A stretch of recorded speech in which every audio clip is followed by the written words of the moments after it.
কালকে রয়েছে কাকুর বিয়ে, তাই আজকে অফিস কমপ্লিট করে সন্ধ্যেবেলায় বেরিয়ে যাচ্ছি মাসির বাড়ি। আর কিছুক্ষণ পরেই কাকুকে এখন খেতে দিয়ে দিয়েছে আইবুড়ো ভাত। বিয়ে বাড়িটা খুব ছোট্ট করেই হচ্ছে, কয়েকদিনের মধ্যেই সবকিছু ঠিক করা হয়েছে। তার জন্য সকালবেলায় ঘুম থেকে উঠে ফ্রেশ হয়ে রেডি হয়ে নিয়েছি গায়ে হলুদের জন্য। আর এবারে শাড়ি পরিনি, পরেছি একটা জামা। মনে হচ্ছে কাকুর আশীর্বাদ, মেয়ের বাড়ি থেকে এখন আশীর্বাদ করছে। যেহেতু কম সময়ের মধ্যে সবকিছু ঠিক করা হয়েছে, তো সেই জন্য বিয়ের দিনই আশীর্বাদ করা হয়েছে। এখন আশীর্বাদ করছে আমার ছোট কাকু। মেয়ের বাড়ির আশীর্বাদ সব কমপ্লিট হয়ে গেছে, এখন ছেলের বাড়ির আশীর্বাদ পর্ব চলছে।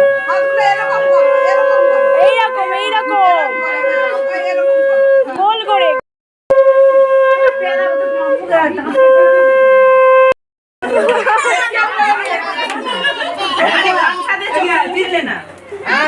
কাকুকে আমরা সবাই মিলে বেশি করে হলুদ মাখাচ্ছি। তার কারণ হচ্ছে কালকেই ফেসিয়াল করে এসেছে, আরও যাতে গ্লো করে তার জন্য এত হলুদ মাখানো চলছে। এই হলুদের অনুষ্ঠান হয়ে গেছে, এবার আমরা এসেছি নদীতে স্নান করার দিকে। মেঘটা অন্ধকার হয়ে এসেছে, যে কোনো মুহূর্তে মনে হচ্ছে বৃষ্টি চলে আসবে, তো তাড়াতাড়ি করে এখানে স্নান করানো চলছে। আমার মা আর বোন এখনো এসে পৌঁছাতে পারলো না, বিয়ে বাড়ি প্রায় শেষের পথে, এখনো তাদের কোনো পাত্তাই নেই। বলতে বলতে আকাশটা পুরো অন্ধকার করে চলে এসেছে, আর চলে আসছে সঙ্গে সঙ্গে বৃষ্টি। প্রচুর পরিমাণে বৃষ্টি হচ্ছে, বৃষ্টির মাঝখানেই স্নান করিয়ে নিয়ে যাওয়া হচ্ছে। বৃষ্টির সাথে সাথে এসে পৌঁছে গেছে আমার মা আর বোন, ওরা মনে হচ্ছে সঙ্গে করে বৃষ্টিটাকে নিয়ে এসেছে। দিতে যাওয়ার জন্য রেডি হয়ে নিয়েছে, আর খুব সিম্পল ভাবে সেজেছি, কারণ প্রচন্ড গরম করছিল। এর গাড়িতেই আমরা উঠেছি, আর সবাই মিলে খুব মজা করতে করতে আমরা যাচ্ছি। যদিও রাস্তাটা খুব দূরে না, 1 ঘন্টার মধ্যেই পৌঁছে যাবো। বলতে বলতেই এসে পৌঁছে গেছি, আর সঙ্গে এসেছে বোন। মা আসেনি, আমি আর বোন দুজন মিলেই এসেছি। সাথে আমার কাকুরাও এসেছে। এখন হচ্ছে বরকে বরণ করা হচ্ছে, তারপর বরের জন্য যে জায়গাটা করা হয়েছে সেখানে গিয়ে বসানো হবে। বিয়ে করতে এসে কাকু একটু নার্ভাস হয়ে গেছে, আর আমরা সবাই মিলে তাকে সাহস দিচ্ছি। মনে হচ্ছে আমরা সবাই এই বিষয়ে খুব পারদর্শী,